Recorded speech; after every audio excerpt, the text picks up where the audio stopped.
asli Namangan viloyati Uchqo'rg'on tumanidan. Hozir esa Samarqandning chekka hududidagi Oqchopsoy qishlog'iga kelib, mo'jazgina maktabda fidokorona dars bermoqda. İlk bor bu qishloqqa qadam qo'yganimda hayotimda mutlaqo yangi sahifa ochilganini his qildim. Qishloq osoyishta, odamlari samimiy, tabiat esa inson ruhini tinchlantiradigan darajada go'zal. 15 million so'mga yaqin maosh. U qalbida yurt, ko'zlarida nur, yuragida esa minglab bolalar kelajagini saqlagan ustoz.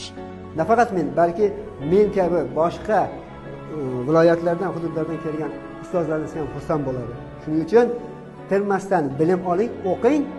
Bu haqiqiy fidoilik, xizmat va yuksak insonparvarlik haqidagi hikoya. Bizning maktabimizga 10 ta chetdan kelgan ustozlar bor.